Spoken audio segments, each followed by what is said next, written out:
কার এটা? কোথায় পেলি তোরা? পিউ কাঁধ ঝাঁকালো। জানি না, আমরা তো বড় দাদার যুবক বয়সের কোনো ছবি আছে কিনা এগুলো খুঁজতে গিয়েছিলাম, কিন্তু একটা পুরনো ভাঙা আলমারি আছে না, ও ড্রয়ারে ছিল এটা। হিয়া শুধু চুপচাপ ডায়েরিটাকে দূর থেকে দেখতে লাগলো। পিউ তখনই বলে উঠল, যাই হোক, আমি প্রথমে পড়বো। আবারও আলিফ চেঁচিয়ে উঠে বলল, না, আমি আগে পড়ব। হিয়ার মাথার ভেতর তখনও আধো ঘুমের ঝিমুনি। দুজনের তর্ক সহ্য করতে না পেরে ও ধপ করে বিছানা থেকে নামলো। এক ঝটকায় ডায়েরিটা ওদের কাছ থেকে ছিনিয়ে নিল। এরপর তেজি গলায় বলল, বাপরে, শান্তি নেই। আগে কে পড়বে সেটা পরে দেখা যাবে, আপাতত এটা আমার কাছে থাকবে। এই বলে হিয়া ওদের রুম থেকে বের করে দিয়ে দরজা বন্ধ করে দিল। হিয়ার কথার প্রতিউত্তরে কোনো কথা বলার সুযোগ ওদেরকে দিল না। হিয়া ঘরের সব বাতিগুলো জেলে জানালার এক কোণে এসে দাঁড়ালো। দক্ষিণের জানালাটা খোলা, বাইরে তখনও টিপটিপ বৃষ্টি, চারিদিকে একরকম নিঃসঙ্গ প্রশান্তি। হালকা বাতাসে জানালার পর্দা নরমভাবে দুলছে, আর দূরের মাঠটা কুয়াশার মতো ঝাপসা হয়ে গেছে। কোলে তুলে নিল। এতদিন পরেও সেই মোলাটে যেন একটা অদ্ভুত উষ্ণতা আছে, যেন দীর্ঘ অপেক্ষার পর ডায়েরিটা নিজের গল্প শোনাতে প্রস্তুত। ধুলোয় ঢাকা মোলাটে আলতো করে হাত বুলিয়ে সে ঝেড়ে ফেলল। মলাট উল্টে ভেতরের প্রথম পাতার ওপরে হালকা হাতের লেখায় লেখা, নাম প্রকৃতি সাহা, যোগাযোগ শ্যামাপ্রসাদ রায় লেন, লক্ষ্মীবাজার, ঢাকা। বিশেষ দ্রষ্টব্য, যে যদি কেউ এই দিনপঞ্জিখানা পাইয়া থাকেন, অনুগ্রহপূর্বক খুলিবেন না। ইহা যোগাযোগ করার ঠিকানায় পৌঁছাইয়া দিলে অত্যন্ত উপকৃত হব। হিয়ার নিঃশ্বাস বন্ধ হয়ে গেল এক মুহূর্তের জন্য। প্রকৃতি, এটা কিভাবে সম্ভব? হাত কাঁপতে কাঁপতে ও পাতাগুলো উল্টাতে লাগলো। ডায়েরির পাতাগুলো উল্টাতে উল্টাতে তার হাত কাঁপছে, কেবল উত্তেজনায় নয়, এক অজানা আশঙ্কায়। প্রতিটি পাতায় এক এক রকম জীবন, আবেগ আর সময়ের গন্ধ। সূক্ষ্ম হাতের লেখা, কোথাও কোথাও একটু কাত হয়ে গেছে, যেন লেখার সময় লেখকের হাত কেঁপেছিল। কোথাও কালির দাগ ছড়িয়ে পড়েছে। ডায়েরিটাতে 1968 সালের 1 জুলাই থেকে লেখা শুরু করা হয়েছে। তবে হঠাৎ করে সব কিছু থমকে যায়। শেষের দিকে আসতেই ডায়েরিটা যেন নিজের ভাষা হারিয়ে ফেলেছে। শেষ পাতার পর দেখা যায় কিছু পৃষ্ঠা ছিঁড়ে ফেলা হয়েছে, বড়ই নিষ্ঠুরভাবে, তাড়াহুড়ো করে, যেন কিছু ঢেকে ফেলার চেষ্টা, অথবা কিছু মুছে ফেলার। ছেঁড়া অংশের সুতোগুলো ঢিলা হয়ে গেছে, পাতার খণ্ড ছড়িয়ে পড়েছে যেন ভাঙ্গা কোনো স্মৃতির টুকরো। কাগজের কানায় এখনো জেগে আছে ছেঁড়ার দাগ, ঠিক যেন কারো তীব্র আবেগে ছিন্ন হওয়া কোনো বন্ধন। হিয়ার চোখের সামনে যেন সময় থমকে গেল। হিয়ার মস্তিষ্ক আর সঙ্গ দিচ্ছে না তার। প্রশ্ন অনেকগুলো, তবে কোনো উত্তর তার জানা নেই। প্রকৃতির ডায়েরি এ বাড়িতে কি করছে? বাড়িতে থাকলেও এত অযত্নে চিলেকোঠার ঘরে কি করছে? আব্দুল রুশান মুহাম্মদ ঘরে এত বড় বইয়ের আলমারিতে কি এই ডায়েরি রাখার জায়গা হয়নি, নাকি উনি জানেনই না এই ডায়েরির কথা? এমন আরো হাজারো প্রশ্ন হিয়াকে বিরক্ত করতে লাগলো। হিয়া চুপচাপ বসে রইল, ডায়েরিটাকে শক্ত করে চেপে ধরে। হিয়ার ছোট মস্তিষ্কে কোনো ঘটনা খোলসে হচ্ছে না। হিয়া ডায়েরির মলাটে আঙ্গুল বুলিয়ে নিয়ে গভীর শ্বাস ফেলল।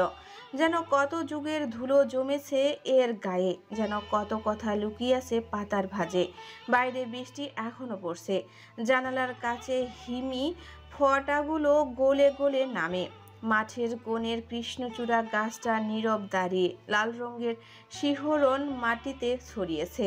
হালকা কাপা হাতে প্রথম পাতা ছেড়ে পরের পাতা খুলল হিয়া। এটা একটা সাধারণ দিনপঞ্জি, খুব সাধারণ। একটা চঞ্চল অষ্টাদশী মেয়ের জীবনের একাংশ। তার হাসি কান্না সব লেপ্টে আছে প্রতি পৃষ্ঠায়।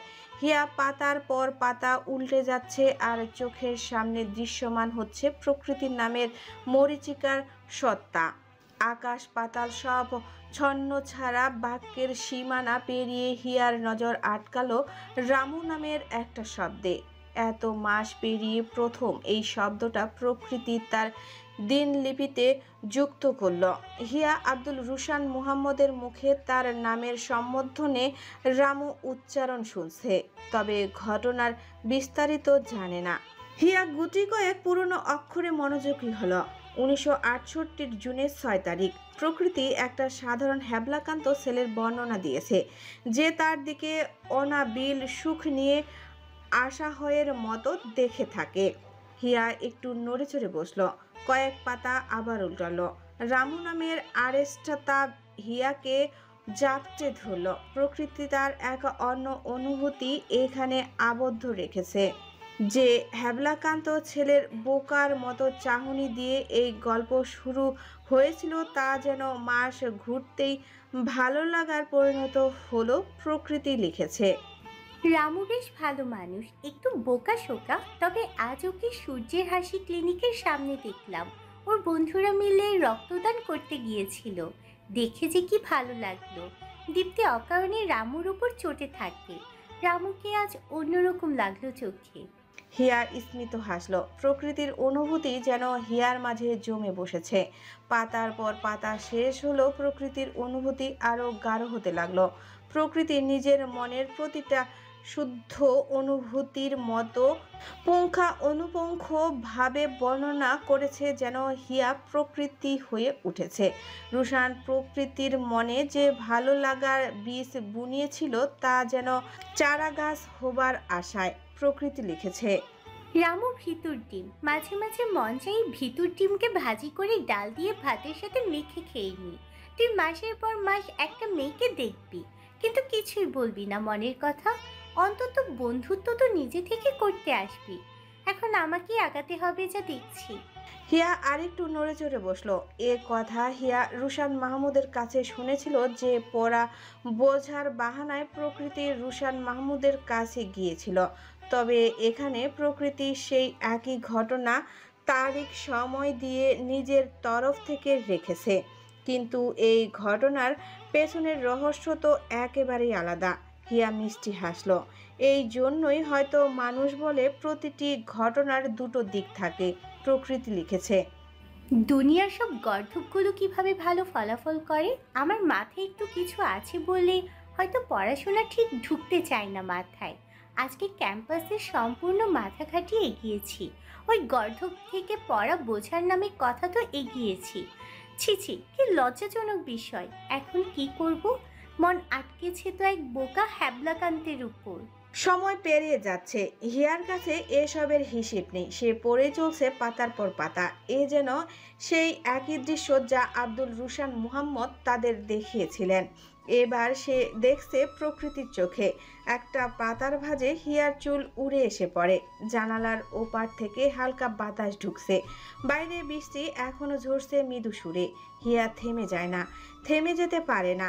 সময় এখানে নিছক ক্যালেন্ডারের তারিখ নয়, এ যেন কোনো অনুভবের দীর্ঘসূত্র, যা কালের অতল থেকে উঠে এসেছে ঠিক এখানকার জন্য বন্ধুত্ব গড়াতে লাগলো। বছর 68 পেরিয়ে 69-এ ঠেকল। জানুয়ারির 3 তারিখে হিয়া থেমে গেল। প্রকৃতি লিখেছে, এক অদ্ভুত বিষণ্ণতা আমাকে গ্রাস করছে, আমার নিঃশ্বাস নিতে কষ্ট হচ্ছে। আজ যখন অফিস রুমের বার্ষিক বেতন পরিশোধ করতে গিয়েছিলাম, তখন নিজের স্বাক্ষরের সময় নজর আটকেছে সব থেকে ভয়ঙ্কর এক দৃশ্যপটে, রামুর সম্পূর্ণ নাম। আমি তো কখনো এই দিকে নজর দেইনি। রামুর নাম আব্দুর রুশান মোহাম্মদ। এটি তো মুসলিম প্রধান দেশ, অবশ্যই এখানে শতভাগ মুসলিম থাকবে। তাহলে কি আমার বুকেই যন্ত্রণা কেন? আমি কি আশা করেছিলাম রামু হিন্দু? ওকে সবাই রামু কাকা বলে মজা নেই, এটা তো কারোরই অজানা নয়। তবে আমি কেন কোনোদিন ওর পরিচয় গুরুত্ব দেইনি? আমার ভীষণ কান্না পাচ্ছে, আমি কাউকে বলতে পারছি না, আর না বোঝাতে পারছি এই কিসের অস্থিরতা। হিয়া থামলো। তাহলে প্রকৃতি আগে থেকেই জানতো আব্দুল রুশান মাহমুদ মুসলিম ছিলেন। হিয়ার জমাট বাঁধা কৌতূহল থামতে দিল না ওকে। পাতার পর পাতা প্রকৃতি লিখেছে তার অসহায়তা। 5 দিন নিজের সাথে লড়াই চালিয়ে শুধু এই প্রশ্ন যে কেন এই লড়াই, উত্তর যখন পায়নি তখনই গৃহবন্দী জীবন ছেড়ে ছুটে গিয়েছে ক্যাম্পাসে। তবে বিশ্ববিদ্যালয়ে যাওয়ার আগে সে স্পষ্ট ভাষায় লিখেছে, আর কত মুখ লুকিয়ে? আমার কাছে কিছুই করার নেই, সব সিদ্ধান্ত এবার ঠাকুর নেবেন। আমি শুধু এই স্রোতে গা ভাসাবো। নিজের সাথে মিথ্যে বলে কোনো মহাপুরুষ করে জিতেছে। অনেক হয়েছে এই লড়াই, এবার আর পারা যাচ্ছে না। হিয়া প্রকৃতির দৃঢ়তা কয়েকবার আওড়ালো। এই অনুভূতি কি নিছক ছন্দ? না না, এ ভালোবাসা। হিয়া আরো মনোযোগী হলো প্রকৃতির শাব্দিক অনুভূতিতে। কি সহজে প্রকৃতি সব গোপন করে গেল রুশান মাহমুদের থেকে। পৃষ্ঠার রং বদলালো, গল্পের সুর এলো, বন্ধুত্ব তীক্ষ্ণ হলো। হিয়া প্রকৃতির অনুভূতিতে হাসছে আবার কাঁদছে। এ কি খুব সাধারণ বিষয়? না, অবশ্যই। হিয়ার দৃষ্টি গেঁথে রাখে সেই পাতায়, যেখানে প্রকৃতি স্বীকার করে গেছে এক নিঃশব্দ আকাঙ্ক্ষার কথা, এক দমকা হাওয়ার মতো ভালোবাসা, যা লুকিয়ে থেকেও স্পষ্ট, অলৌকিকভাবে নিঃশব্দ। ডায়েরির প্রতি পাতায় প্রকৃতি যেন খুব যত্ন করে তার বাড়তে থাকা অনুভূতিগুলোকে সাজিয়েছে। এক একটা শব্দ যেন রং তুলির আঁচড়, এক একটা বাক্য যেন আত্মার স্বীকারোক্তি। এই ভালোবাসা কোনো প্রাপ্তির নয়, এটি এক অন্তর্নিহিত আবেগ, যা বলার নয়, শুধু বয়ে চলার। হিয়া অমায়িক হাসল, পৃষ্ঠা বদলালো। প্রকৃতি তার আধ ভাঙ্গা শব্দে কি অমায়িক ফুটিয়ে তুলতে এক প্রেমিক পুরুষ রোশানকে। ডায়েরির প্রতি পাতায় প্রকৃতি তার বাড়তে থাকা অনুভূতিকে কি যত্নে তুলেছে। হিয়া চোখ বন্ধ করে প্রকৃতিকে কল্পনায় সাজিয়ে নিল। হিয়া যেন ধীরে ধীরে নিজেকে হারিয়ে ফেলেছে সময়ের পাতা ঠিক 1969 সালের সেই উত্তাল আগুন জানালোর দিনগুলোর মাঝে। শহরের বাতাসে তখন বারুদের গন্ধ, গলির মোড়ে মোড়ে তরুণ কণ্ঠের স্লোগান, আর রাজপথ কাঁপানো জনতার ঢেউ। সেই তরঙ্গে যেন ক্রমেই ভেসে যাচ্ছে হিয়ার অন্তর। চোখের সামনে যেন খুলে যাচ্ছে এক ইতিহাসের জীবন্ত দৃশ্যপট। গণ অভ্যন্তরের আগুনে পুরো দেশ যখন দাউ দাউ করে জ্বলছে, তখনই প্রকৃতির ডায়েরিতে খুঁজে পাওয়া যায় আরও এক প্রকার অগ্নিস্নান, যেটা হয়েছিল তার ভেতরকার যন্ত্রণার, সীমাবদ্ধতায় আর নিঃশব্দ প্রতিবাদের।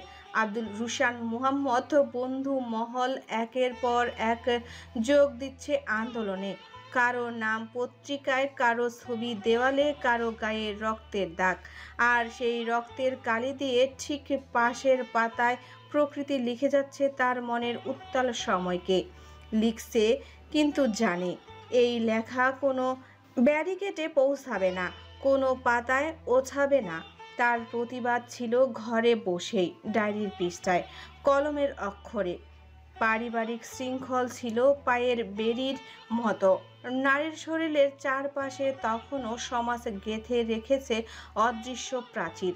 সেই প্রাচীর ভাঙতে পারেনি প্রকৃতি, কিন্তু সে জানে তার কলমই একমাত্র মুক্তির অস্ত্র। হিয়ার চোখ আটকে যায় এক পৃষ্ঠায়, যেখানে প্রকৃতি লিখেছে, আমি কি এই আগুন থেকে নিজেকে দূরে রাখতে পারি? রক্ত যখন রাস্তার জল হয়ে যায়, আমি কি জানালা বন্ধ করে বসে থাকি? আমার হৃদয় তো প্রতিটি গুলির শব্দে কেঁপে ওঠে। আমি কেন শুধু নারী হয়ে বাঁচি? এই প্রশ্নগুলো হিয়ার ভেতরেও ধাক্কা দেয়।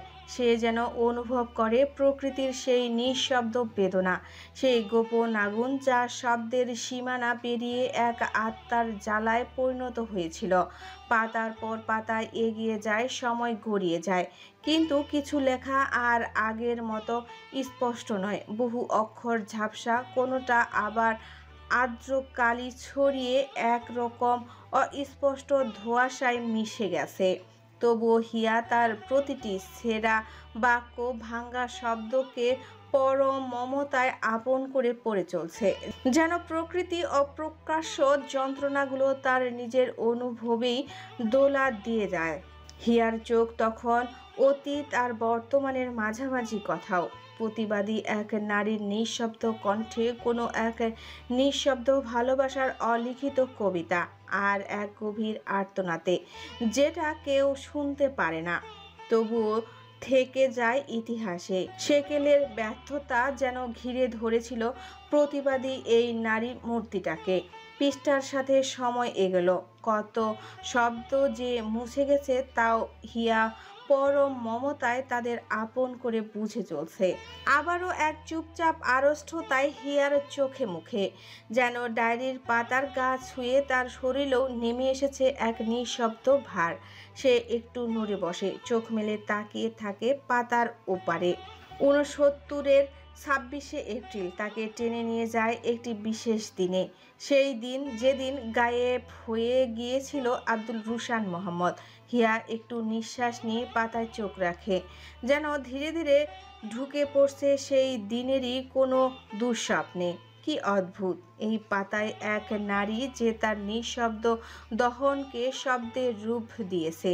এক গভীর প্রেমের মানুষ যখন হঠাৎ হারিয়ে যায়, তার অনুপস্থিতি তখন কেবল এক শূন্যতা হয়ে থাকে না, সে হয়ে ওঠে জীবনের ক্যান্দিও বিষাদ। প্রকৃতি লিখেছে, আজও তুমি ছন্ন ছাড়া, তোমার সে পথ শূন্য। আজ শব্দহীন পায়ে গুম হয়ে গেছো তুমি পথিক। কোনো সংবাদ নেই, কোনো শব্দ নেই, যেন হাওয়ায় মিশে গেছে রুশান। হিয়ার গলা শুকিয়ে আসে। এই একাকিত্ব, এই শূন্যতা প্রাপ্তির আগের অপেক্ষার মতো, যেখানে না পাওয়া নিশ্চয়তা নেই, আবার পাওয়ার আশাটাও ধোয়াটে, যেখানে প্রতীক্ষা ছাড়া আর কিছু করার নেই, অথচ সেই প্রতীক্ষাও ধীরে ধীরে বিষ হয়ে ওঠে। প্রকৃতির ভাষা বড় মায়াবী, সে প্রেমিকের অনুপস্থিতিতেও মমতায় ভরে লিখেছে। তাকে নিয়ে স্বপ্ন দেখি না আজকাল, শুধু জানি একদিন সে ফিরবে, অথবা তার হেঁটে যাওয়ার শব্দটাই ফিরবে। আমিও ঠিক সেই শব্দ চিনে নেব। এই বাক্যগুলো যেন হিয়ার মন কেমন করে ওঠে। সে বুঝে ফেলে এ কেবল প্রেমিক হারানোর যন্ত্রণা নয়, এ এক প্রেমিকাকে হারানোর গল্প, যে প্রতিটি মুহূর্তে নিজের অনুভূতির চাদরে সেই মানুষটাকে ঢেকে রেখেছে, তবু বাস্তবে স্পর্শ করতে পারেনি। এই ব্যাকুলতা, এই তীব্র আকুতি হিয়া গভীর মমতার আউড়ে নেয়, যেন প্রকৃতির সেই তীব্র অনুভব তার নিজের বুকেও ঢেউ তোলে। ডায়েরির প্রতিটি পৃষ্ঠা যেন হিয়ার কাছে একটা সমচিত্র, যেখানে প্রেমের রং মিশে গেছে রাজনীতির উত্তাপে, আর শূন্যতার এই দহন একটা জাতির জাগরণের মাঝে নিঃশব্দে ছায়া ফেলেছে এক নারীর হৃদয়ে। হিয়ার চোখ তখন জলে চিকচিক করে। সে একটানা তাকিয়ে থাকে পাতাটার দিকে, যেখানে লেখা নেই শেষ কথাটি, তবুও যেন এক অনন্ত অপূর্ণতার ইঙ্গিত স্পষ্ট করে ওঠে। এ এক ব্যাকুল প্রেমিকার প্রেমিককে খুঁজার আকুতি। প্রকৃতি ছন্নছাড়া হয়ে রুশান মুহাম্মদকে খুঁজছে প্রতিটি পৃষ্ঠার, প্রতিটি শব্দে তার ছায়া খুঁজে ফিরছে। হিয়া চোখ নামিয়ে পাতার দিকে তাকালো। একটা চাপা হাসি ঠোঁটের কোণে খেলল, কিন্তু সেই হাসি যেন শুধুই আনন্দের ছিল না, তাতে ছিল এক অভিমান, এক বেদনার কোমল রেখা। যেন হিয়া হাসল, হয়তো সে বুঝে ফেলেছে প্রেমে পড়ার মানেই হলো নিজেকে হারিয়ে ফেলা। হয়তো প্রকৃতির প্রথম প্রেমের প্রথম ভাঙ্গানটুকু আজ হিয়ার নিজের বুকেও দোলা দিয়ে উঠেছে। সে যেন প্রকৃতির সেই অনুভূতিগুলো কেবল পড়ছে না, বরং নিজের মতো করে অনুভব করছে, বুকের গভীরে গেঁথে নিচ্ছে। যন্ত্রণার এই দীর্ঘ প্রহর কেটে গেল সে মাসের 2 তারিখে। হঠাৎই হিয়ার দৃষ্টি আটকে গেল ডায়েরির একটা পাতার ভাঁজে। সেখানে নিঃশব্দে লুকিয়ে আছে কিছু শুকনো কৃষ্ণচূড়ার পাতা, এবং তবু অদ্ভুতভাবে প্রাণবন্ধ। হিয়া নরম হাতে ছুঁয়ে দেখল পাতাগুলো, যেন এক টুকরো প্রকৃতিকে স্পর্শ করছে সে, এক প্রেমিকাকে, যে তার ভালোবাসাকে কবিতার মতো সংরক্ষণ করেছে পাতার পর পাতা। হিয়া শুনেছিল প্রেম মানে যত্ন, তবে যত্নের বর্ণনা কি এই শুকনো ফুলগুলো? শুকিয়ে যাওয়া কৃষ্ণচূড়ার এই পাতা কি শুধু একটা গাছের ডালপালা থেকে ঝরে পড়া স্মৃতি? না, এগুলো আসলে এক অদৃশ্য খেয়াল, যা একদিন কেউ হাতে রেখে বলেছিল এটা তোর জন্য। যা একদিন খুব যত্ন করে ডায়েরির পাতার ফাঁকে রেখে দেওয়া হয়েছিল, যেন ভবিষ্যতে কেউ এসে পড়লে জানে এখানে ছিল ভালোবাসা, এখানে ছিল প্রতীক্ষা, এবং এখানেই লুকিয়ে আছে সেই প্রেম যা হাজারো শব্দের চেয়ে বেশি কিছু বলে এক টুকরো পাতা হয়ে। হিয়ার চোখ ঝাপসা হয়ে আসে, তার বুকের ভেতর তখন এক আশ্চর্য ঘূর্ণি। একদিকে যেমন প্রকৃতির প্রেমিকা সত্তাকে বুঝতে পারছে, অন্যদিকে নিজের নিঃশব্দ চাওয়া পাওয়ার সঙ্গে তুলনা করেও কষ্ট পাচ্ছে। হিয়া পাতাগুলো একটুখানি ছুঁয়ে রাখে, যেন আর ভেঙে না পড়ে। এই তো প্রেম আসলে এমনই, শুকিয়ে যাওয়া পাতার মধ্যেও যে ভালোবাসার সবুজ রং আজীবন লেগে থাকে। হিয়ার ঠোঁটের মিষ্টি হাসি নিয়ে ফুলগুলোকে আবার হাত বুলায়। প্রকৃতি ওই পাতায় লিখেছে, পৃথিবীর সব সুখ কি এক গভীর যন্ত্রণা দিয়ে আসে? সুখেরা কি সিদ্ধান্ত নিয়েছে যে যন্ত্রণা না দিয়ে তারা ধরা দিবেন না? আজ 7 দিন পর রুশান বিশ্ববিদ্যালয়ে এসেছিল। ওকে খুন করতে মন চাইছিল আমার, কিন্তু হয়তো এই হারানো এক পূর্ণতা আনার ছিল। রুশান আজ সারা বিশ্ববিদ্যালয়ের সামনে আমাকে ভালোবাসি বলেছে। আমি কি এটাই চাইতাম? ঈশ্বর কি আমার জন্য এটাই রেখেছিলেন? কি সহজ স্বীকারোক্তি রুশানের! আমি মুসলিম ঘরের ছেলে, সবাই যে আমাকে রামু কাকা বলে খেপায়, এটা শুধুই মজা। আমার নাম আব্দুর রুশান মোহাম্মদ। আমি জানি তোর আর আমার মাঝে দূরত্বের দেয়াল অনেক মজবুত। আমি শুধুমাত্র আমার মনের কথা জানালাম, বাকি সব তোর উপর নির্ভর করে। আমি ওকে চিৎকার করে বলেছি, তুই রামু বা রুশান যে হোস, আমি আজ বাঁচতে চাই, ভবিষ্যতের না। আমি সত্যি বর্তমানে ভালো থাকতে চাই। দীপ্তি অনেক বুঝিয়েছে, এটা সম্ভব না। আমিও কি তা জানি না? মানুষ হয়তো নিষিদ্ধ জিনিসের প্রতি গভীরভাবে আকৃষ্ট হয়। আমি যে মনের কাছে বাধ্য হয়ে আকৃষ্ট হচ্ছি, তবে আমার প্রেম, আমার মনে ওর জন্য যত্নে রাখা আকুতি কখনোই নিষিদ্ধ হতে পারে না। সমাজ যতই নিষিদ্ধ রাখুক, বর্তমানে আমার কাছে এর থেকে বড় কোনো সত্যি নেই যে আমি একটা মুসলিম ঘরের ছেলেকে আমার জীবনের সর্বস্ব দিয়ে ভালোবাসি। আমি প্রচণ্ড ভালোবাসি। আমি চাই বছর গড়িয়ে যাক, আজকে এই সতেজ কৃষ্ণচূড়া আমার এই প্রেম প্রণয়ের সাক্ষী হয়ে যাক। হিয়ার চোখে কি জল এলো? এ কি প্রকৃতির সেদিনের চোখের উষ্ণতা? হিয়া দীর্ঘ একটা নিঃশ্বাস ফেলে ডায়েরির পাতাটা হাতে নিয়ে চাপা স্বরে বলল, দেখো প্রকৃতি, তোমার রেখে যাওয়া প্রেম প্রণয়ের কৃষ্ণচূড়া আজও কেউ ঠিক তোমার মতো করেই আগলে রেখেছে। যুগ পেরিয়েও, কালের ধুলো জমলেও তোমার সেই ভালোবাসার স্পর্শ রয়ে গেছে পাতায় পাতায়, এখনো পাতায় পাতায় রাখা। তার কণ্ঠে ছিল অদ্ভুত এক আবেগের ঘনতা, যেন সেই শব্দগুলো প্রকৃতির কাছে নয়, বরং তার নিজের হৃদয়ের গভীরে উচ্চারিত হচ্ছিল। ডায়েরিটা ধীরে বন্ধ করে জানালার পাশে এসে দাঁড়ালো হিয়া। রোড লাইটের দূরের কৃষ্ণচূড়ার ফুলগুলো স্পষ্ট। হিয়ার মনে হলো ওই সদ্য রাঙা কৃষ্ণচূড়াগুলো কি এই যুগান্ত পার করা কৃষ্ণচূড়াকে চিনে? হিয়ার মনে হলো ওই সদ্য ফোটা কৃষ্ণচূড়ার দল যেন চুপ করে তাকিয়ে আছে তার দিকে, যেন তারা জানে সবটা, যেন তারা চিনে ফেলে সেই পাতার ভাঁজে লুকানো প্রেম, যা অনেক যুগ আগেও এক নারী রেখে গিয়েছিল নিঃশব্দ ভালোবাসার প্রতীক হয়ে। তার দৃষ্টি কৃষ্ণচূড়ার দিকে স্থির। তারা হিয়ার প্রশ্নের জবাব দেয় না, তবে বাতাসে দুলে ওঠা এক একটা ফুল যেন উত্তর হয়ে ফিরে আসে।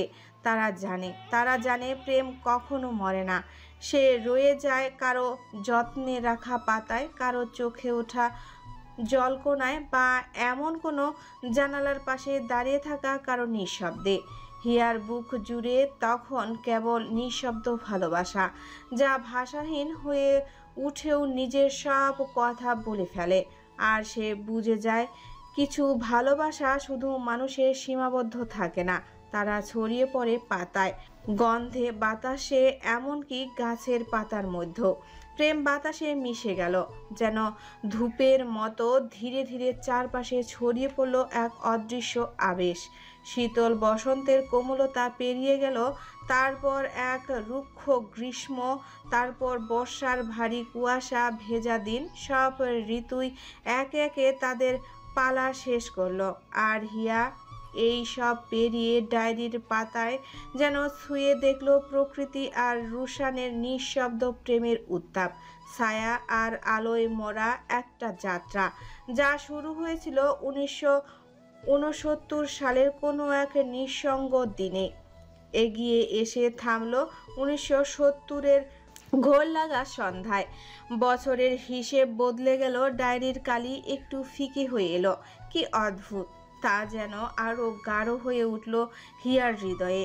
এতদিন ধরে জমে থাকা শব্দরা এবার এক নতুন মোড়ে এসে দাঁড়ালো।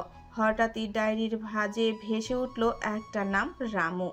বেশ কয়েকদিনের যাত্রা শেষে সামনে এলো আব্দুল রুশান মুহাম্মদের রামু নামের আসল রহস্য। হিয়া অজান্তেই হাসল। প্রকৃতি লিখেছে, মানুষ এখনো ভূতে কি করে ভয় পায়? রুশান কি বদ্ধ পাগল? আরো বছর দুয়ের আগের ঘটনা হবে। সেদিন 21শে ফেব্রুয়ারির আগের রাত। রুশান ও তার বন্ধুরা ওদের কলেজে শহীদ মিনার সাজানোর কাজে ব্যস্ত ছিল। রাত গভীর হতে সবার মধ্যে এক ধরনের রহস্যময়তা কাজ করছিল। কাজের ফাঁকে কেউ একজন হঠাৎ বলে উঠল, জানিস, আমাদের কলেজে একসময় এক দারোয়ান ছিল, রামু কাকা। একদিন হুট করে মারা যান তিনি। তারপর থেকে মাঝে মধ্যে গভীর রাতে কলেজ গেটে তাকে বসে থাকতে দেখেছে অনেকে। রুশান হেসে উড়িয়ে দিয়েছিল কথাটা। রুশানের দৃঢ়তা দেখে দুষ্টু বুদ্ধি এসেছিল ওর বন্ধুদের মাথায়। কাজ শেষ হতে হতে রাত অনেক হয়ে গিয়েছিল। সবাই বিদায় নিল। রুশানও বাড়ির উদ্দেশ্যে রওনা দিল। কলেজ ফটকের কাছে এসে সে আচমকা থমকে দাঁড়ায়। অন্ধকারের মধ্যে একটা ছায়ামূর্তি কালো চাদর মুড়িয়ে বসে আছে। হঠাৎ সে ছায়াটা কর্কশ স্বরে বলল, বাবা রুশান, একটু পানি খাওয়াবে? স্বরে এমন এক করুণ অনুরোধ ছিল যে রুশান দ্বিধা না করে পাশের কল থেকে এক গ্লাস পানি নিয়ে এগিয়ে দিল। সে নির্ভয়ভাবে জিজ্ঞেস করল, কে আপনি?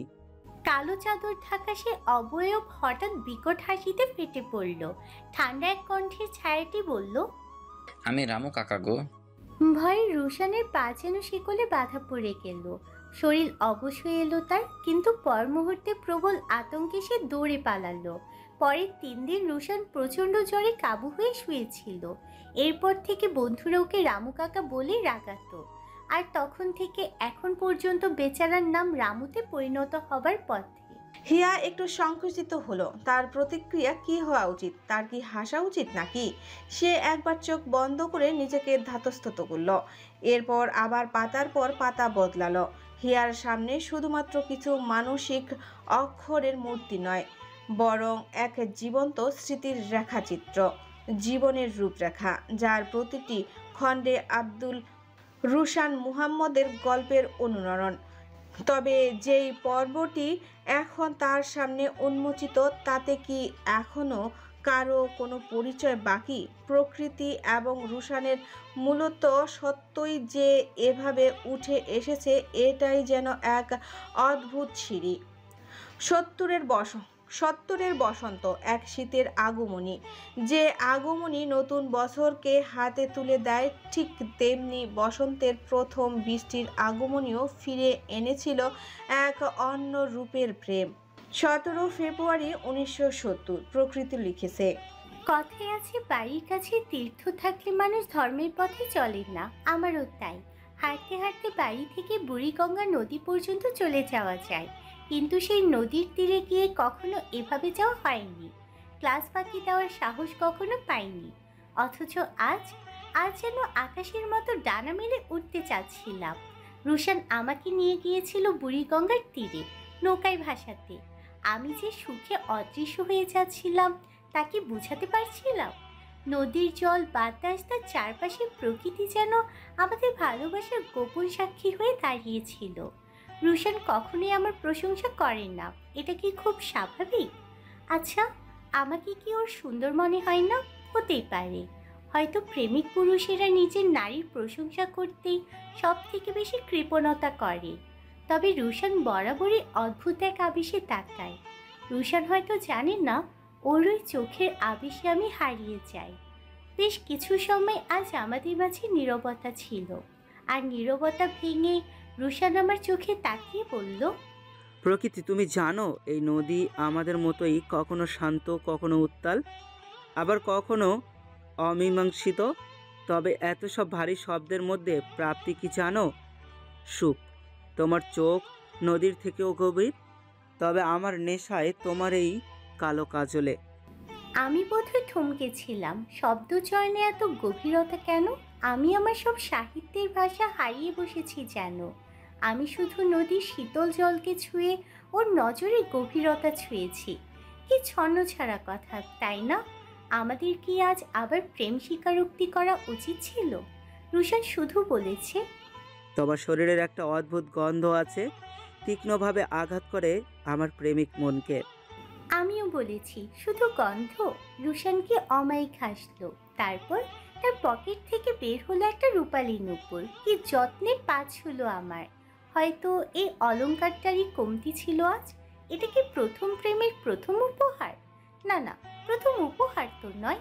পাতা ফুরালো, লেখাটাও শেষ। হিয়া একটা দীর্ঘশ্বাস নিল। এ বাড়ির এ ঘরের জানালা দিয়ে যে মাঠটা দেখা যায়, এরপর কয়েকটা বাড়ি পেরোলেই হয়তো বুড়িগঙ্গা নদী। গত 2 বছর আগে যখন এ বাড়িতে এসেছিল, তখন আব্দুল রুশান মুহাম্মদ তাকে নিয়ে গিয়েছিল প্রকৃতির পাতায় তোলা অনুভূতির কাছে। হিয়ার সেই দেখা নদী যেন খুব শূন্য মনে হচ্ছে। আসলে কি প্রেম কোনো মায়া হয়? হিয়ার কাছে হিসেব নেই জীবনের সে কতগুলো উপন্যাসের বই শেষ করেছে। এক রাত জেগে জেগে মায়ের বোকা খেয়ে পর্যন্ত উপন্যাস পড়েছে। শেষবার যখন শেষের কবিতা শেষ করলো, কি আবেগ যে তাকে ঘিরে ধরেছিল। তবে প্রকৃতির শব্দচয়নে এ কেমন অনুভূতি! বাস্তবতা কি নির্মম ভয়ঙ্কর সুন্দর! অনুভূতিগুলো আরও জমাট বাঁধল। পাতার পর পাতা আবারও হিয়া বদলাতে লাগলো। অনুভূতি গাঢ় হলো। প্রেম, অপেক্ষা, প্রাপ্তি। হিয়া খোঁজ রাখলো কবে কোন কোকিল প্রকৃতির জানালার প্রেমে জড়ালো। প্রকৃতির গীত বিতান হারানো প্রেম। প্রকৃতির ছোট কাকার ছেলে সত্ত্বাত্মিক বাবার হাতে কি নিয়ে মার খেলো। দীপ্তি কেন অভিমান করে দিন দুয়েক কথা বন্ধ রাখলো। তানপুরার তার কে ছিল? এগুলো হিয়ার কাছে বেশ অসাধারণ লাগলো। কেমন এক সাজানো গোছানো উপন্যাস। তবে পাতা উল্টাতেই হিয়ার হাতে মাখলো ধূসর রঙের কিছু গুঁড়ো গুঁড়ো পাউডার। তারিখ 25 মার্চ 1970। হিয়ার মাথায় এলো না এই গুঁড়ো পদার্থ ডায়েরির ভাঁজে কিভাবে এলো। ধারণা শুধু সামান্য সরিয়ে গুটি গুটি অক্ষরের লেখাগুলোকে পড়ল। প্রকৃতি লিখেছে, এই রঙিন আবির যত্নে থাক। প্রতি বছর এখানে সময়ের সাথে রঙও জমাবো। আজকের দোল উৎসবে রুশানের আসা একদমই অপ্রত্যাশিত। দোল তো প্রেমের উৎসব। আমার কৃষ্ণ তাই কি মনের টানে রং মাখাতে এলো? একটা দমকা হাওয়ার মতোই এলো। চারপাশে হাজার শত মানুষ অগণিত ভিড়ের মাঝে হাত টেনে এক অপ্রত্যাশিত প্রশ্ন। প্রকৃতি, ভালোবাসো আমায়? আমি যেন মহাসমুদ্রের মাঝে পড়লাম। এমন মুহূর্তে এমন প্রশ্ন, সমগ্র জগৎ যেন থেমে গেল এক পলকের জন্য। আমার পরিবার, আত্মীয় স্বজন, পরিচিত আর অপরিচিত মুখগুলোর ভিড়ে আমি গুটিয়ে গেলাম। আড়ষ্ট হয়ে বুক ধুকপুক করতে করতে আমি মাথা নাড়ালাম। রুশান মুঠোভর্তি আবির আমার মুখে আস্তে আস্তে ছুঁয়ে দিল। কোনো কথা নয়, কোনো ব্যাখ্যা নয়, শুধু রং, লাল রক্তিম আবেগ ভরা। তারপর সে হেঁটে চলে গেল, আর আমি দাঁড়িয়ে রইলাম স্তব্ধ, অপলক, কোনো এক ভালোবাসার পাগলামিতে বন্দী হয়ে। এটাই কি ভালোবাসার পাগলামি? এখনো আমার সমগ্র মুখে সে আবির প্রেমের শোভা ছড়াচ্ছে। কিছু শোভা এই পাতায়ও ছড়া। রক্তিম এই আবির লেপ্টে থাকে এক অপ্রত্যাশিত পাগলামির নামে। হিয়ার ঠোঁট আবার প্রসারিত হলো। হাতে লেপ্টে থাকা ধূসর পদার্থগুলো নাকের কাছে নিয়ে গন্ধ নেওয়ার চেষ্টা করলো। বেশ বিভৎস মলাচের গন্ধ হয়ে গেছে। সময় কি সুন্দর চমৎকার করে লাল আবিরের রং শুষে ধূসর রঙে ছেয়ে দিয়েছে। আবার বদলালো আকাশ, কেটে গেল মাস, বেশ কিছু অস্পষ্ট শব্দে আটকে গেল হিয়া। গল্প আগাচ্ছে তার নিজ গতিতে। প্রকৃতি যেন হিয়ার মাঝে এক নতুন জীবন নিয়ে বসবাস শুরু করলো। হিয়া খানিকটা অস্বস্তিতে পড়ে গেল। বুকের ভেতর হালকা দোল খেতে লাগলো চিন্তার ঢেউ। তার প্রতিক্রিয়া কি হওয়া উচিত সে বুঝে উঠতে পারল না। এক পাশে এক রাশ বিস্ময়, অন্য পাশে এক বিনতি লজ্জা। তার কি মৃদু হাসতে হবে নাকি গম্ভীর হতে হবে, এ যেন নিজেকেই খুঁজে পাচ্ছে না এক মুহূর্তে। চোখের পাতা দুটো ধীরে নামিয়ে আনলো হিয়া। চোখ বন্ধ করে নিঃশ্বাস ফেললো এক গভীর শান্তিতে। বাইরের কোলাহল থেকে নিজেকে একটু গুটিয়ে নিল সে। ভেতরের হাওয়াটাকে স্থির করলো যেন। মনে মনে বলল, ধীরে হিয়া, অনুভব করো প্রতিক্রিয়ারও তো একটা হৃদয় আছে। চোখ খুলল সে। এক নতুন স্বচ্ছতা। চোখ মুখে এখন আর সংকোচ নয়, একটা বোঝাপড়া, এক চিমটি সংবেদনশীলতা আর এক বিনয়ী আত্মসত্তা।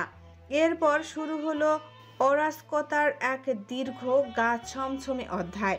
স্তূপে গড়িয়ে যাচ্ছে চারপাশে আগুন, ধোঁয়া, ধ্বংস আর মৃত্যুর বিভীষিকা। রাস্তায় রক্তের দাগ, ঘরের ভেতরে আতঙ্কের ছায়া। নির্বাচনের নামে চলছে প্রতারণার খেলা। রাজনীতির রঙে রাঙা হয়ে যাচ্ছে মানুষের বিশ্বাস। এই কোলাহলের মাঝেও হিয়ার মন চলছিল এক অন্যরকম ঝড়। প্রকৃতির অনুভব, তার অক্ষরে গাথা প্রেম, তার অপূর্ণ অপেক্ষা, আর আব্দুল রুশান মুহাম্মদ রহস্যের ঘেরা যাত্রা। ডায়েরির পাতায় পাতায় আঁকা ছিল সেই অশান্ত সময়ের ছায়াপট, যেখানে ব্যক্তিগত প্রেম মিশে গেছে জাতির ইতিহাসের ধারায়। হঠাৎ করেই ফজরের আজানের ধ্বনি ভেসে এলো জানালার ফাঁক গলে। আলো আসতেই তখনও কিন্তু সেই মধুর সুরে যেন হিয়ার নিদ্রাহীন চোখের ফিরল হুঁশ। সে অবাক হয়ে তাকালো চারপাশে। রাতটা কোথায় গেল, কিভাবে এত দ্রুত কেটে গেল পুরোটা। হিয়ার মনে হলো, প্রকৃতি কি কেবল এক নারী, নাকি এক জাদুকরী মায়া? এই ডায়েরিটি এক টুকরো অক্ষর কিভাবে এতটা সময় তাকে ঘিরে রাখলো। একটানা রাত ভর পড়ে যাওয়া, কখনো চোখে জল, কখনো ঠোঁটে মুচকি হাসি। তবুও ক্লান্তি নেই, বিরক্তি নেই, ছিল কেবল এক নিবিষ্ট মুগ্ধতা। হিয়া থামেনি। পাতার পর পাতা উল্টে চলছে সে। কখন যে ৭০-এর পাতাগুলো পার হয়ে গেছে সে নিজেই টের পায়নি। প্রতিটি লাইন যেন তাকে টেনে নিয়ে গেছে এক অদৃশ্য সময় গহ্বরে, যেখানে প্রেম, দেশপ্রেম, প্রতিবাদ, হারিয়ে যাওয়া সব মিশে আছে এক অনন্য কাব্যিকতায়। আর তখনই হিয়া বুঝল, এ শুধু ইতিহাস নয়, এ এক হৃদয়ের আন্দোলন, যেখানে প্রতিটি শব্দ, প্রতিটি রেখা একটি সময়ের সাক্ষ্য, একটি প্রেমের শপথ, একটি নারীর নিঃশব্দ প্রতিজ্ঞা। সেই পৃষ্ঠাগুলোর গন্ধে, রঙে, শব্দে হিয়া আবিষ্কার করলো নিজেকেও এক নতুন চোখে, এক নতুন হৃদয়ে। এভাবে সূর্য ওঠার আগেই ডায়েরির আলোয় তার ভেতরের রাতও শেষ হয়ে গেল। শীতের প্রথম প্রহর এলো প্রেমের এক অন্তিম পর্ব নিয়ে। দেশের গুমোট অবস্থা। ১৯৭১-এর জানুয়ারির ৩১ তারিখ রবিবার, শুল্ক কক্ষের পঞ্চমী তিথিতে স্মরণীয় দেবীর আগমনী। বিদ্যালয়ে সেজে উঠল দেবী আগমনীতে। শুল্ক কক্ষের পঞ্চমী তিথিতে স্মরণীয় দেবীর আগমনী। বিদ্যালয়ে সেজে উঠল দেবী আগমনীতে। বাসন্তী শাড়িতে যে নারীর মূর্তিতে রুশান দেখেছিল সে এখন হিয়ার চোখের সামনে স্পষ্ট। যার মোটা বেনুনি কোমর ছেয়ে গেছে, কপালের মাঝ বরাবর একটা কালো নজর টিকা, শুকনো গঠনের লক্ষ্মী প্রতিমার মতো দেখতে মুখশ্রী, চোখে ঘন পাপড়ি। কোন চিত্রকারের ব্যক্তিগত শিল্প? হিয়া হাসল না, তার হিংসে হচ্ছে না। আসলেও সৃষ্টিকর্তার কি সুন্দর সৃষ্টি এই প্রকৃতি। প্রকৃতি লিখেছে, আজ সরস্বতী পূজার সমগ্র সাজটাই ছিল রুশানের জন্য। ইচ্ছা ছিল নিজেই শাড়ি পরে বের হব, তবে প্রাচী খুব জেদ করেছে। আজকে নাকি সে আমাকে শাড়ি পরিয়ে দেবে। ছোট মানুষ নতুন নতুন শাড়ি পরা শিখেছে, কি করে আটকাই তার জেদ। তবে আজ মন মতো সেজেছি। কপালের মাঝ বরাবর একটা কালো টিপ নিয়েছি, চোখ ভর্তি কাজল নিয়েছি। রুশান খুব প্রিয় আমার এই কালো চোখে ভরে ভরে কাজল দেওয়া। চুলটাকে আর কি করি, বেনুনি না করেও পারছিলাম না। অন্যভাবে চুল ভালোই লাগে না যে আমাকে দেখেই বলেছিল, দি ভাই তোকে তো একদম নায়িকাদের মতো লাগছে। তবে ওসব কেন আমি হতে যাব, আমি প্রকৃতি ঠিক আছি। সেজে গুজে এত সময় অপেক্ষা করা যায়? দীপ্তি রানী এখনো এসে পৌঁছায়নি। ঠাকুর জানে কি তৈরিটাই না হচ্ছে, সময় চলে যাচ্ছে যে। হিয়া শেষ লাইনটা আবারও আওড়ে নিল। সময় চলে যাচ্ছে যে। পৃষ্ঠা উল্টাতেই ফিরে আসার ঘটনা হিয়া জানে। এটাই তো সে দিন যেদিন প্রকৃতির শাড়ি ছোটা কুচি রুশান মুহাম্মদ নিজ হাতে ঠিক করে দিয়েছিলেন। হিয়া হাসল। প্রকৃতি লিখেছে, পৃথিবীর সব থেকে সুন্দরতম দিন কি সব থেকে জঘন্যতম কুৎসিত রাত নিয়ে আসে? আজকের দিনটা কত রঙিন ছিল। রুশান আর আমি জীবনের সব থেকে সুন্দরতম একটা সময় কাটিয়েছি আজ।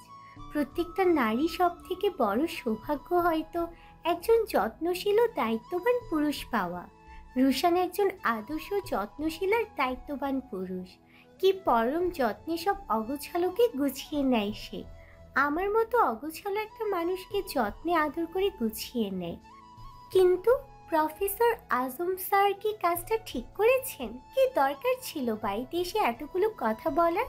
বাবার দাদা ভাইকে আমি বোঝাতে পারলাম না কোনোভাবে। আমি তো তাদের সন্তান। আমার থেকে কি বাইরের একজন তৃতীয় ব্যক্তির বলা কথার ওজন বেশি? বাবা তো মুখের উপর বলে দিল অনেক পড়াশোনা হয়েছে, আর না, থাকো গৃহবন্দী। গৃহবন্দী? আমার ভালোবাসার শেষ পরিণতি কি গৃহবন্দী হবে? হিয়ার চোখে তখনও আবেগের দীপ্তি, যেন চোখের পাতায় জমে আছে এক শতাব্দীর গল্প। তার চাহনি ঝিমিয়ে পড়া আগুনের মতো গভীর আলোয় মাখা। পাশ থেকে ধীরে ধীরে নড়ে উঠল পিউ। তার চোখে এখনো ঘুমের কুয়াশা। বিছানার এক কোণে উঠে বসে খানিকটা অবাক হয়ে জিজ্ঞেস করল, আপি তুই সারা রাত ঘুমোসনি? হিয়ার ধ্যান ছিন্ন হলো, যেন শব্দে জোরানো এক জাদু ভেঙে পড়ল বাস্তবতার জগতে। বালিশের নিচে রাখা ফোনটা বের করে একবার চোখ বুলিয়ে নিল। 8:45 বাজে। বাহিরে সকাল পেরিয়ে যাচ্ছে, অথচ হিয়ার মনে হয় যেন রাত এখনো শেষ হয়নি। আজকের সময় কোথায় গেল? সে ধীরে ডায়েরির পাতাগুলো বন্ধ করলো। যেখানে ভালোবাসার রং ছড়িয়েছে নিঃশব্দে, ব্যথা মেখেছে নিঃশব্দে, সেই ডায়েরিটা সযত্নে রেখে দিল সাইড টেবিলের উপর। চোখে একরাশ ক্লান্তি, কিন্তু ঠোঁটে মৃদু এক হাসি বলল, ঘুম আসেনি পিউ। প্রেমের কিছু রাত থাকে যা ঘুমানোর জন্য। আজ ঠিক সেরকম একটা রাত কেটে গেল, প্রেম, প্রতীক্ষা আর পুরনো শব্দ রাঙানো। পিউ কিছু বলল না, চুপচাপ তাকিয়ে থাকলো হিয়ার দিকে, যেন সে নিজেই এক জীবন্ত উপন্যাস। পিউ আবার পুরোপুরি উঠে বসলো, চোখ বড় বড় করে হিয়ার মুখের দিকে তাকিয়ে বলল, আপি তুই কাঁদছিলি? হিয়া মুখ ফিরিয়ে নিল, গলায় একটা বিরক্তির সুর এনে বলল, বোকার মতো কথা বলিস না, সারা রাত ঘুমাইনি, চোখ দিয়ে এমনি পানি পড়ছিল। তবু চোখের কোণে জমে থাকা সেই জলরেখা পিউ ঠিকই দেখে ফেলল। হিয়ার কণ্ঠে যতই দৃঢ়তা থাকুক, সে কি পিউর চোখ এড়াতে পারল? ঠিক বোঝা গেল না পিউ বিশ্বাস করলো কিনা। তবে প্রশ্ন থামলো না। পিউ এবার একটু দুঃসাহস নিয়ে জানতে চাইল, ডায়েরিটা কার আপি? তুই কি পুরোটা পড়েছিস? হিয়ার চোখে এক মুহূর্তেই চুপচাপ ঢেউ খেলে গেল। ডায়েরির পাতায় যা লেখা তা তো কেবল শব্দ নয়, তা এক নারীর জীবনের অলিখিত প্রেম কাব্য। তার অন্তরের নিঃশব্দ উচ্চারণ, তার রুশানের জন্য আগলে রাখা একটি মৌনতাপূর্ণ আরতি।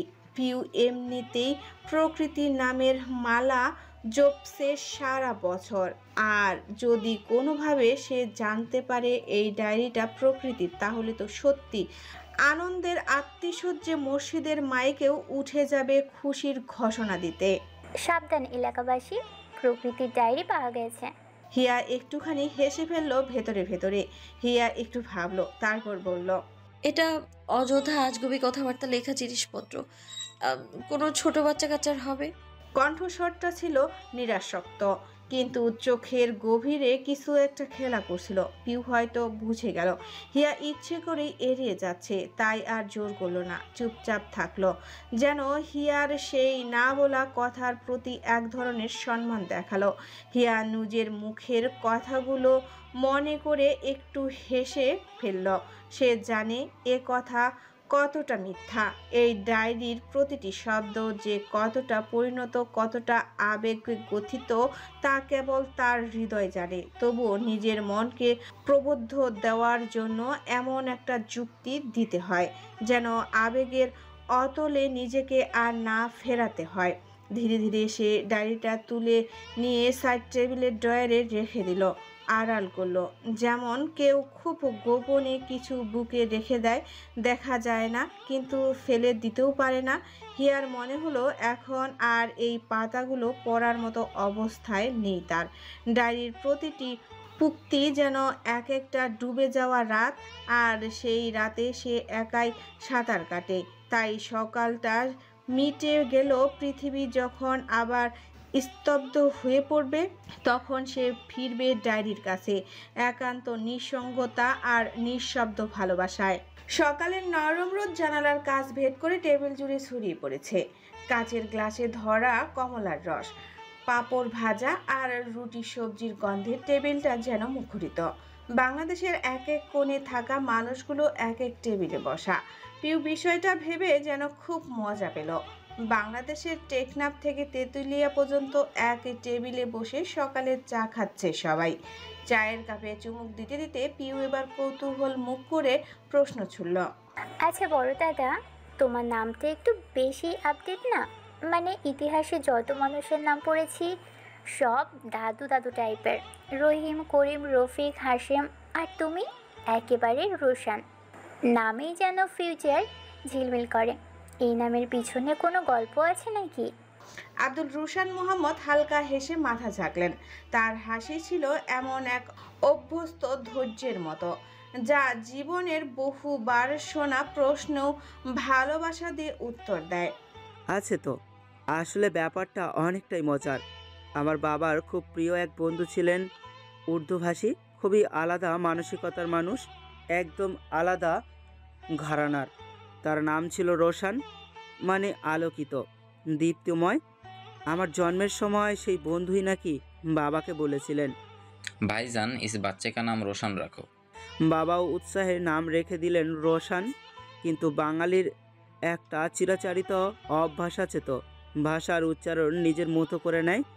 তো রোশান হতে হতে আমার নাম হয়ে গেল রোশান।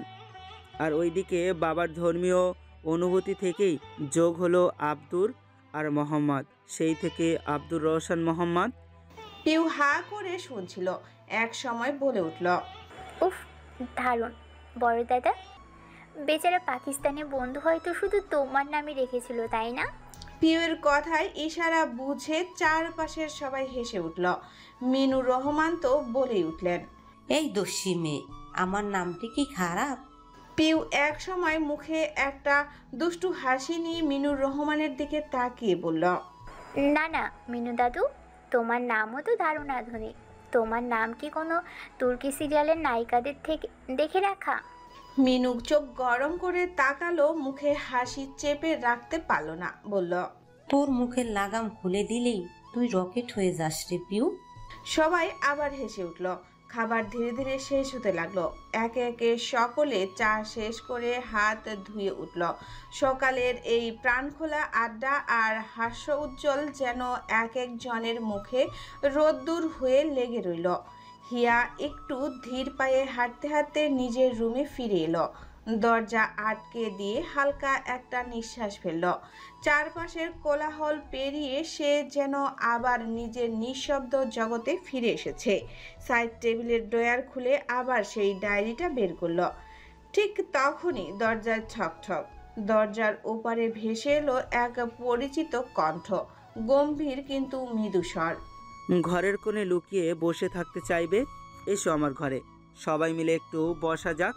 চমকে উঠে হিয়া, তৎক্ষণাৎ ডায়েরিটা ড্রয়ারে ঢুকিয়ে দিল, এমনভাবে যেন কেউ ওর ভেতরে সব গোপন কথা এক ঝলকে দেখে ফেলতে পারে ভয়ে। দরজা খুলতেই আব্দুল রুশান মুহাম্মদ মুখে সেই চিরচেনা মোলায়েম হাসি। বয়স তার চোখের কোণে ভাঁজ ফেললেও চোখে ছিল এক প্রশান্ত দীপ্ত। চলো বাকিদেরও ডাকি।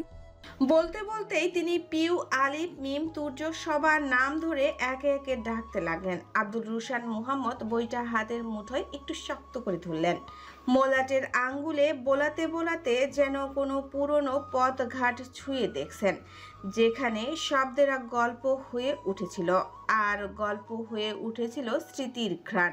তার চোখে তখন এক আশ্চর্য কোমলতা, যেন কোনো দৃশ্যমান বেদনা নয়, কিন্তু এক গগন আনন্দ। এটা আমার পড়া প্রথম উপন্যাস। সবার জীবনে সব কিছুই একটা প্রারম্ভ থাকে, ঠিক আমার উপন্যাস জগতে প্রবেশ হাতে করেছি।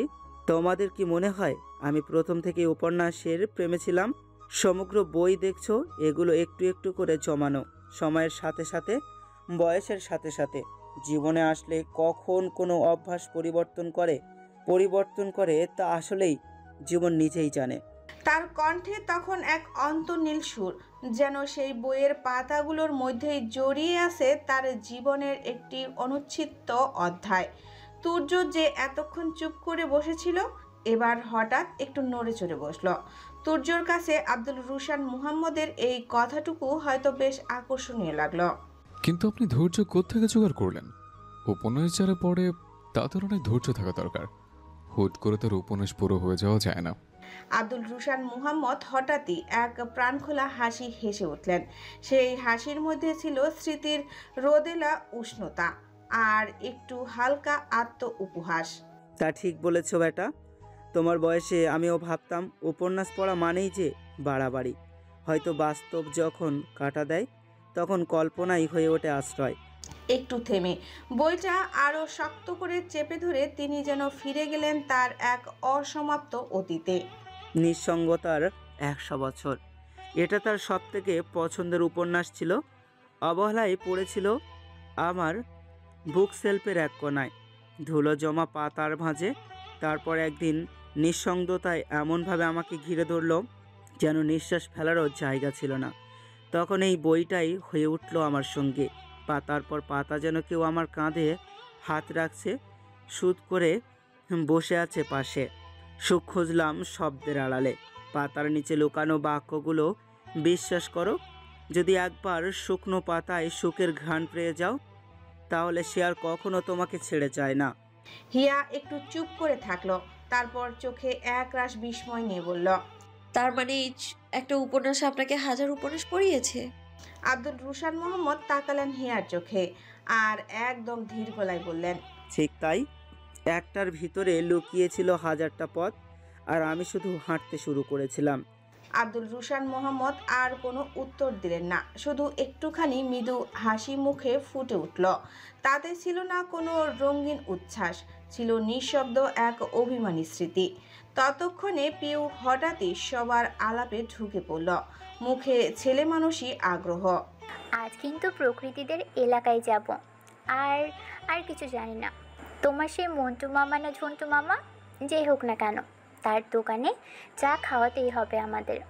আব্দুল রুশান মুহাম্মদের ঠোঁটের কোণে হাসির রেখা ঠেকলো ঠিকই, তবে সে হাসি যেন স্মৃতির ধুলোয় স্নান হয়ে যাওয়ার ছবি।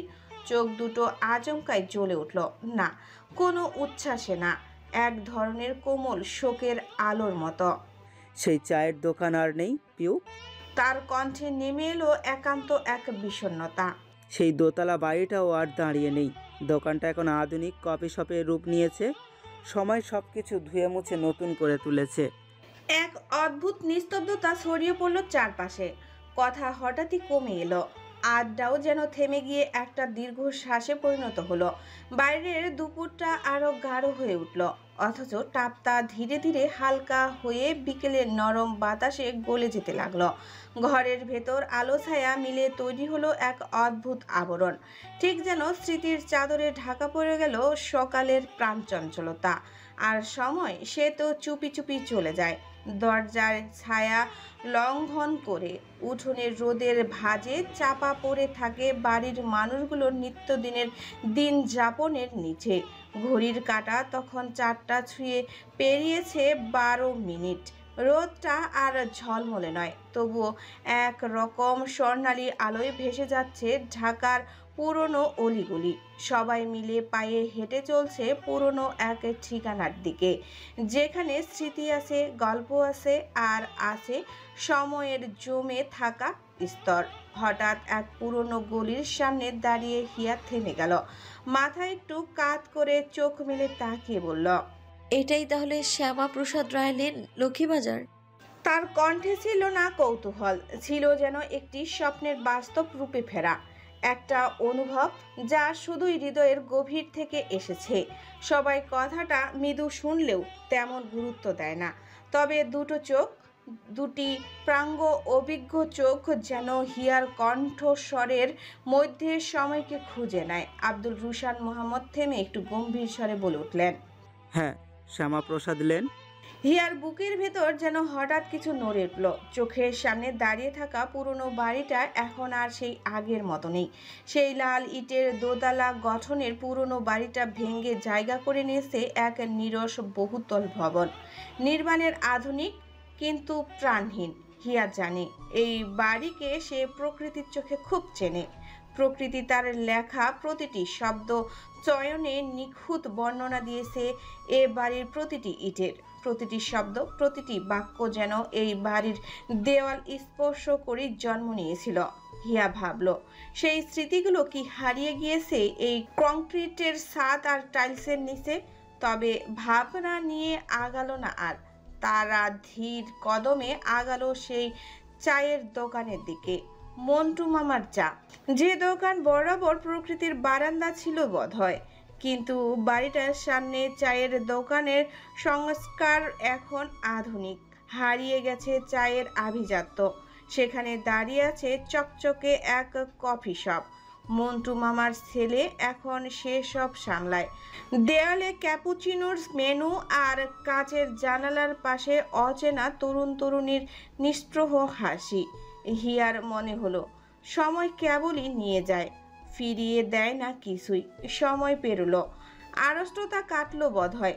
গলিটা পেরোতেই আব্দুল রুশান মোহাম্মদ থেমে দাঁড়ালেন, মাথাটা একটু হেলিয়ে বললেন, চলো তোমাদের একটা জায়গায় নিয়ে যাই, খুব স্পেশাল। হিয়া, তুর্য, পিউ তিনজনই একটু চমকে তাকালো। আব্দুল রুশান মোহাম্মদের মুখে যেন এক রকমের ছেলেমানুষি হাসি ফুটে উঠেছে। চোখ দুটোই সেই চিরচেনা দীপ্তি, যেটা সময় ছুঁতে পারে না।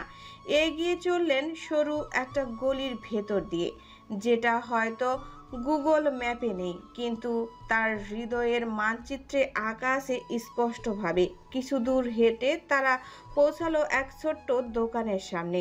সাইনবোর্ডে লেখা গোলাপ মিষ্টান্ন ভাণ্ডার, 1952।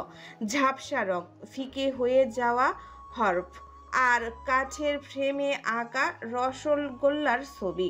সবাই বলছে এই দোকান সময়ের কাছে মাথা নোয়ায়নি, বরং সময়কে নিজের রঙে রাঙিয়ে রেখেছে। এই দোকানটাই। আব্দুল রুশান মুহাম্মদ গম্ভীর সুরে বললেন, আমার অনেক স্মৃতি আছে এখানে। খুব ছোট থাকতে বাবার সাথে আসতাম। মিষ্টি মানেই গোপাল কাকার রসগোল্লা। দোকানের ভেতর ঢুকেই এক ধরনের চিনি ভেজা গন্ধ, যার সঙ্গে জড়িয়ে আছে বয়স্কের হার মানিয়ে নেওয়া যুবক রৌশন রঙিন উপস্থিত।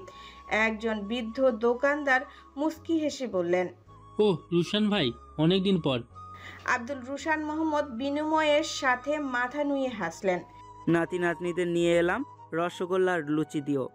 চোখের কোণায় জল জমে উঠছিল কিনা সেটা কেউ দেখল না, তবে হিয়া দেখল এই পুরনো দোকানটা যেন নিজেই এক ঐশ্বর্য।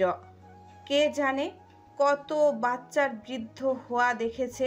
সবার সামনে ধীরে ধীরে এসে বসলো কয়েকটা মাটির প্লেট, তার ভেতরে রসগোল্লা, সাদা রসগোল্লা, টসটসে রসে ডোবা।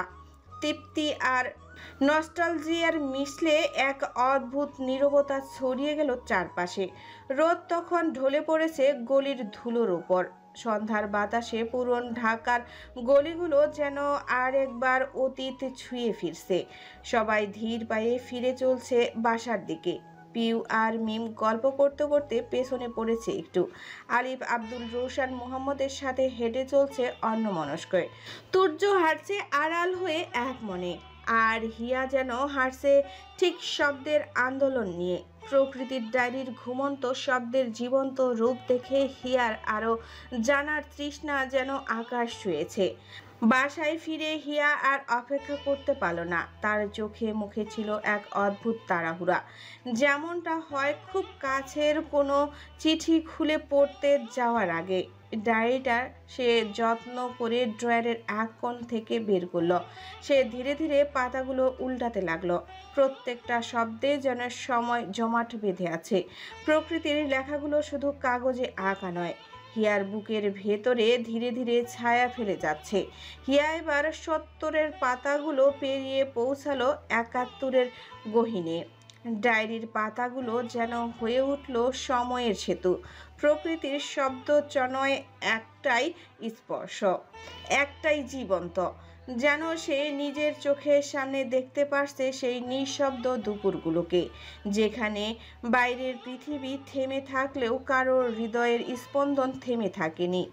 এই অধ্যায় একান্ত গৃহবন্দিত্বের, শব্দে শব্দে আঁকা প্রকৃতির একলা সময় আর সেই নিঃসঙ্গ মুহূর্তগুলো, ফাঁকে ফাঁকে ফুটে ওঠা আব্দুল রোশান মোহাম্মদের স্থির, নীরব অথচ গভীর উপস্থিতি। প্রতিটি বিকেলে ঠিক ৪টায় ঘড়ির কাঁটায় যেমন সময় চেনে, ঠিক তেমনি মন চিনে ফেলে সেই নির্দিষ্ট পদধ্বনি। মন্টু মামার চায়ের দোকান ছিল রৌশনের নিত্য গন্তব্য, কিন্তু প্রকৃতির জন্য সেটা ছিল যেন অপেক্ষার চূড়ান্ত সংজ্ঞা। ডায়েরির এক পাতায় লেখা,